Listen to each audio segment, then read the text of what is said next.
We continue now at the top of Daf Mem Zayin Amud Beis Meseches Avodah Zarah. This is Avodah Zarah Daf 47b. On the previous Amud, the Mishnah said that if a person's wall is also the wall of a Beis Avodas Kochavim, it's the wall of a house of Avodah Zara, and that wall falls down, he shouldn't just rebuild the wall, because then he's building a wall for the house of Avodah Zara. And therefore, when he does rebuild the wall, he should bring it within his property 4 amos, and he should build the wall over there.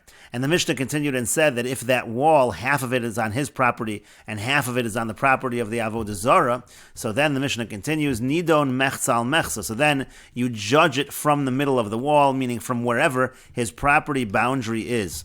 Rashi explains, Nidon mechzal mechza, also chelek shel avodas kochavim, meaning the area of the property of that wall that belongs to the Avodah Zara, eino ola lo bechnisas dalet amos. That doesn't count when he's withdrawing 4 amos. You can't count from that part of the property because that's not his property. Avol chelko, but the part of the property of the part of the wall that belongs to him, ola lo, that does count. Shemaya avav shtei amos, meaning let's say the wall was 2 amos thick. Mona ha'ama shalo, he can count the 1 amma that belongs to him. The kones od gimel amos l'soch shalo. Then he would just have to withdraw 3 amos into his property and rebuild the wall over there.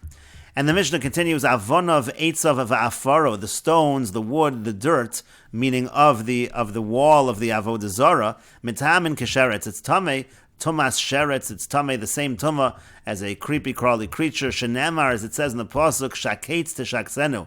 It says that when it comes to the Avodah Zara, you have to detest the Avodah Zara. It uses a language similar to sheretz. Rashi explains, Avana ve'etza ve'afaro, again the stones and the wood and the dirt, shall also kosel. That's the stones and the wood of the dirt of that wall. Mitamin kesheretz, they have the same tumah as a sheretz. Afilu chelko lefi she'ein breira, even his portion, because you can't have breira. You can't say that some of it was his and some of it was the Avodah Zara. We can't make that determination what was what.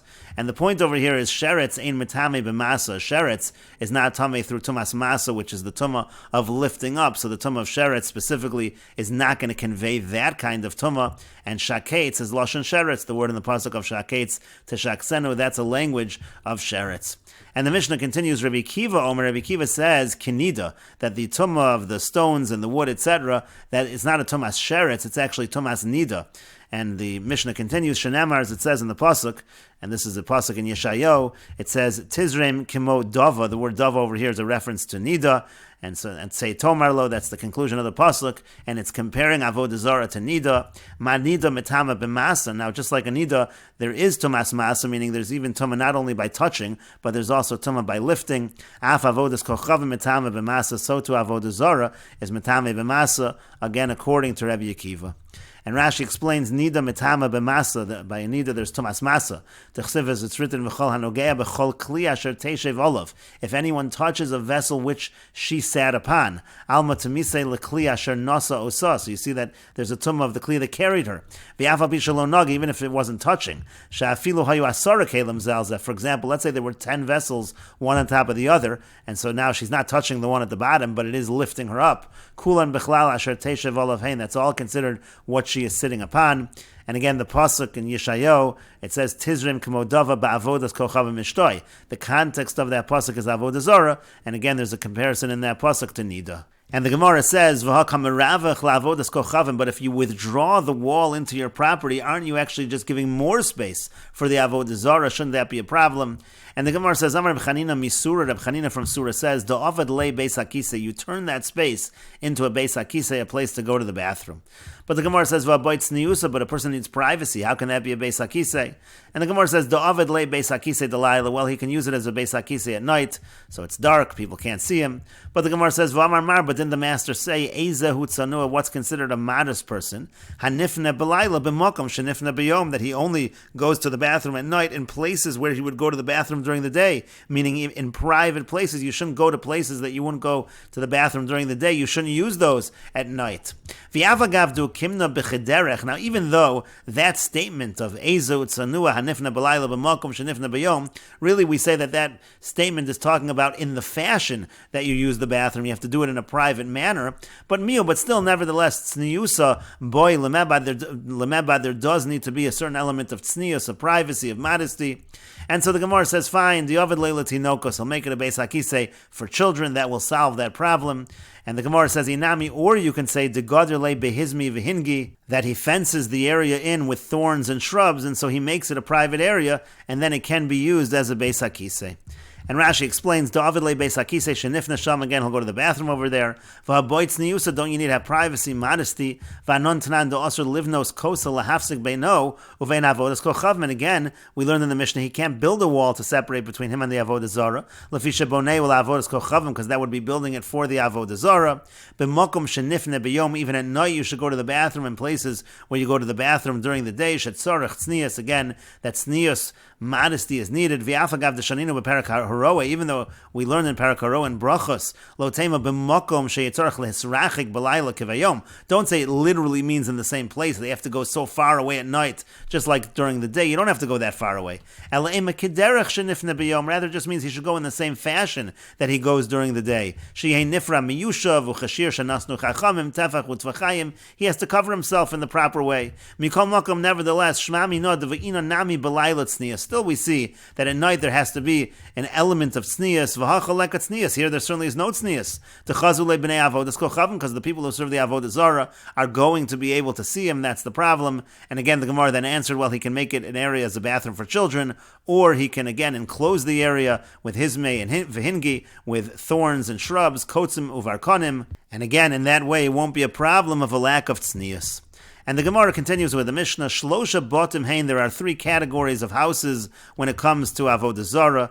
Rashi says, Shlosha Botim Hein L'inyan Bittul Avodas Kochavim, in terms of nullification of Avodah Zara, and they are as follows.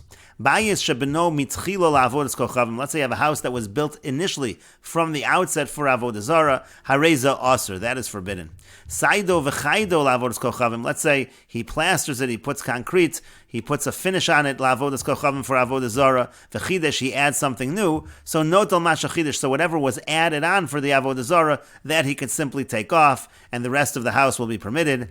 And hichnes l'socha avodas kochavim. Let's say he has a house and he brings an Avodah Zara into the house, and then he takes it out, hareza mutter, that is permitted.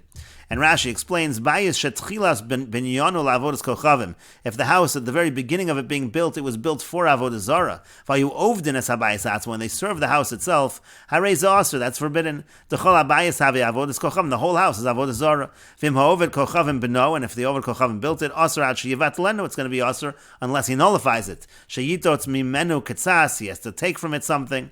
V'im shal yisraelu, he has to break it a little, it means. V'im shal yisraelu, and if it belongs to a Jew, aser olamis. Avon of eitz of afaro, then the stones and the wood and the dirt is going to be aser forever. Saido v'chaido la'avodas kochavim, let's say he adds a layer of plaster for Avodah Zara. Shayabayis bonoi l'diras adam, meaning it was built for people to live there. V'kseu la'avodas kochavim, but then he subsequently designated for Avodah Zara. V'tachu besid v'asu bo tziyurin la'avodas kochavim, he put on some plaster, he put on some designs for Avodah Zara. So then notal mashachidesh, he could just take whatever he added, whatever's new. And bo yisrael levatlo, meaning if a Jew wants to nullify this house, which is now a house of Avodah Zara, notal mashachidesh umuter habayis, he just takes whatever was added on, and the house is then permitted. V'alfa pishalo bitlo oved kochavim, even though the oved kochavim, the idol worshipper, was not mevatel it. Or afilu haisa shel Yisrael mumar, even if it belonged to a Yisrael who was a mumar, she'ein avodas kochavim shalo betela, where again his Avodah Zara is not batel. Hacha batel, here it would be batel. She'ein neser el chidish. The point over here is because only the new part is really prohibited, that part that he added to the house. V'au chidish shebitel aser b'hanol liolam, and that new part, that's going to be aser forever. Now the Gemara is going to say that the case over here is that the house was never served as Avodah Zara. But let's say an idolater actually bowed to the house, then already neser kol habayis, then already the whole house is forbidden. Then the over kochavim would need to nullify it. And if a Jew bowed to it, asura olamis, it would be forbidden forever. Let's say he just brought an Avodah Zara into the house. He never had intention to serve the house, and he didn't designate it to serve Avodah Zara, just for that moment that he brought it in, meaning just for that moment he brought in the Avodah Zara. So then again, in such a situation, it will be permitted if he brought it in and then he brought it out. And the Gemara says, Omar Rav says, Hamishtachavet lebayis asar. If somebody bows to a house, then he makes it asar, he makes it forbidden. The Gemara says, Alma, we see from that, Kasavar that he holds, Talish ulevasov chibro, that if it was detached and then it was attached, so ketalish dami, that's considered to be like it's detached, because in this case, again, you're building the house from materials that are detached from the ground, and you are now attaching them to the ground, and apparently that's considered like it's detached from the ground, which is why if you bow to it, you can make it forbidden. But the Gemara says, Va'anon bino tanan. But in our Mishnah it says that you have to actually build it for Avodah Zara. Apparently it's not enough to simply bow down to the house. That's not going to make it asur. And the Gemara answers, Bino afa pishalo ishtachavelo. If you build it for Avodah Zara, even if you didn't bow to it, that would make it asur. And ishtachave afa pishalo bino. If he bowed to the house, even if he didn't build it for Avodah Zara, that also would be the same problem. But the Gemara says, Yihachi, if so, hani shlosha. Why is the Mishnah saying there are 3 kinds of houses of Avodah Zara? Arboahav, it doesn't mean there are 4 kinds of houses of Avodah Zara. And the Gemara says, Kevan de le'inyan bittel, bone v'ishtachav echad kachashiv lo. Since in terms of nullification, building and bowing are really all the same, so therefore we count that as 1. That's why we're saying there are 3 kinds of houses. And Rashi explains, Talashulu vasof chibro, again, if it's detached and then attached, avnei bayis telushin, uvonon v'chibron bekarka. The stones of the house originally are detached, and then you attach them to the ground when you build the house. Aval bishalo ishtachave. So the Gemara said, if you build it for Avodah Zarah, even if you didn't bow, it's going to be forbidden. V'kasavar tanadi don, avodas kocham asura miyad. Because our Tana holds that Avodah Zara is also right away. V'yafa bishalo nevda, even though it was not yet worshipped. Le'inyan bittel, in terms of nullification, bona v'ishtacha v'chad chashav le. Building it for Avodah Zara or bowing to it is all the same thing. Devain bona, because whether he built it for Avodah Zara, bein hishtachave, whether he bowed to it, kulo aser, it's all aser. Im shel ovid kochav mitzarech ovid kochav levadlo, and like Rashi said before, if it was an ovid kochavim, an idolater that did all of this, then the idolater needs to nullify it from being an Avodah Zara. Vim shel Yisrael, if it's a Jews, ein la betela olamis, there is no nullification whatsoever. And the Gemara continues with the Mishnah along the same lines as the previous Mishnah. Shalosh avonim hein. There are 3 kinds of stones. There's even shechotzva mitchila lebimus. There is a stone that was originally cut for a platform of Avodah Zara. Harezu asura, that's forbidden. Saida v'chayda l'shem avodas kochavim. If he puts on plaster for the sake of Avodah Zara, similar again to the above, he adds on. So then notal mashasayid v'chayid. He takes whatever he added on, whatever plaster was added, umuteres, and then the rest will be mutter. Hamid oleh avodas kochavim. If he put onto this platform in Avodah Zara v'silka and then removed it, harezu muteres. That is going to be mutter. That will be permitted. And Rashi explains, Shalosh avonim hein le'inyan bittel avodas kocham. Again, there are 3 kinds of stones in terms of nullification of Avodah Zara. Even shechotzva min ahar, he cut the stone from the mountain. Mitchila labimos, he did it from the outset that it should be a platform for Avodah Zara. Makom moshev avodas kocham, a place where you place the Avodah Zara. Shemoshev hatzelam oleh, you put the statue on it. Va'ovdenes abimos ka'avodas kochav ma'atzva. Rashi says you serve the platform just like the Avodah Zara. Harezu asura, that's asur. V'afilu lo hamid oleh, even if he didn't stand the Avodah Zara on there. V'movid kochavim chatzva, and again Rashi says if it's the idolater who cut the stone, tzarech ovid kocham levatla, then the ovid kocham is going to need to nullify it. Well, the chaser mimena ma'arat shetifkom, again like Rashi said before, you have to remove some of it, destroy it a little, in order to blemish it, in order again that you mevatel. V'im yisrael chatzva la'avod aleh avodas kocham asur olamas, and if it was the Jew that did it, again he cut it in order to serve Avodah Zara, so then it's going to be forbidden forever. Saida v'chayda la'avodas kocham, he put on the plaster for Avodah Zara, v'yoisa chatzuva v'yomedes, again let's say it was already carved out and then you added something on, so notal Yisrael mashachidesh, so then the Yisrael takes whatever was added, ha'ovid kochavim, whatever the ovid kochavim added, the Jew can take off, v'zora l'ruach, and then throw it into the wind, v'o'evan muteres, and the stone will then be permitted, shelo nasa avodas kocham ela hachidesh. The only part that's considered Avodah Zara is the new part.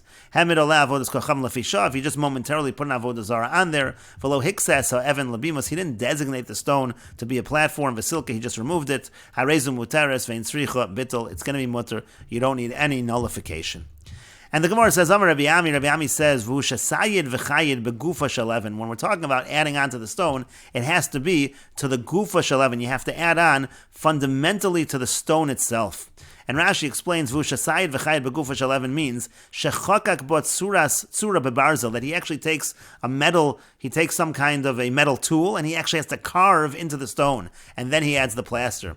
Avosayid v'chayid olal yedei tiach mutaris, but let's say he just is on the surface, he adds this plaster below, so then mutaris below bittul, then it's mutar with no nullification. Hoel v'lo avda over kochavim, since the over kochavim never served it. When we're talking about adding on the plaster, it has to be added into within the stone itself. But the Gemara asks on Rabbi Ami, "V'hadumya debayis tanan," but isn't the Mishnah about stones similar to the Mishnah we just had above about the house? Ubayis lav begufehu, but by the house, the plaster is not added within the house itself. Umitzar, and yet that is forbidden. And the Gemara says, no, bayis nami ika beinei orbe, when it comes to the house as well, there is space between the bricks where the plaster can be filled in, and so it's the same idea. It has to be begufa shel bayis as well. But the Gemara says, who says, Milo askinan deshaya v'hadar shaya, can't we be talking about a situation where it's plastered and then you plaster over that? Meaning it doesn't necessarily have to be that it's within these spaces. Who says that's what the Mishnah meant? So Ella rather, says the Gemara, ki itmar to Rabbi Ami le'inyan bittul itmar. You're right, Rabbi Ami was not talking about the case where you're just making it as part of the Avodah Zara. He's talking about as far as nullification is concerned. V'afagav desayid v'chayid begufa shel, even though the person plastered within the stone itself, ki not al mashachidesh, as long as he takes away whatever is new, shapir dami, that is going to be sufficient. Demau detema. What he meant to say was, because what might you have thought? Kevon shasayid v'chayid begufa shel, since he added that plaster within the stone itself, carved into the stone, ke'evan shechotzva mitchila la'avodas kochavim damya, maybe you would think it's considered like a stone that was hewn originally for Avodah Zara, v'titzar kul, and it should be usher entirely. Kamash malon, that's what Rabbi Ami is teaching, that is not the case. In other words, Rabbi Ami is not saying that our Mishnah is talking specifically where the plaster was added begufa shel, even if the plaster was added on the surface. Still, you would say that you remove the plaster and then the rest is going to be mutter. What Rabbi Ami was simply saying was even if you add the plaster within the stone itself, removing that plaster is sufficient. And Rashi explains, again, when you add plaster to a house, generally you're just putting it over the wall. You're not putting it within the house, so to speak, in the crevices. The Gemara then suggested maybe you are, beinei orve, bein levena lelevena machniso, maybe the plaster is going between the bricks, v'havale begufa, that would be within the house. And then the Gemara said, no, milo askinon, aren't we dealing when it's on the surface as well? Kolomar masnisin sayid v'chayid stomakatani. When the Mishnah says you put plaster and cement on, it just says it's tam. Milo mishtamanami, do you have a bayis shia mitchila kodem iser? Isn't it also talking, let's say, there was already plaster over the surface of the house before the iser? V'hadar hay v'shay l'shem avodas kocham, then he goes and adds another layer for Avodah Zara. V'gatani notel, and it says you could just take whatever was added, the lo sagi, below netilas chidish, but it's not sufficient if you don't take whatever is new. You have to take whatever is new. And so the Gemara then answered, really Rabbi Ami meant l'inyan bittul itmar, he meant as far as nullification. V'lo l'inyan tchilas iser, he wasn't talking about the fact that it becomes usher in the first place. He wasn't saying that it's only usher if you add the plaster within the stone itself. Rather, even if it's not within the stone itself, asir, it still is usher. Rabbi Ami is going on the nullification. V'achikamar means to say as follows: Afilu sayid begufe, even if the plaster is within, sagi lo b'habitula demasnisin. What the Mishnah says in terms of nullification is sufficient. You just remove what was added. V'lo boy bittul to ovid kochavim. You do not need a nullification by the ovid kochavim, by the idolater. V'titzar kula, it should all be aser. V'tiboy ovid kochavim lebatel. You might have thought that therefore the ovid kochavim needs to be mevatel. Oim haisa shel yisrael tei aser olamis. You might have thought that it's aser forever if it belongs to a Jew. Kamash malon de lo chayil shem avodas kochavim ela achidish. Again, Rabbi Ami is teaching us that the Avodah Zara is only chal. It only takes effect on what was added. And we will continue with this discussion in the next video on Daf Memches Amud Aleph.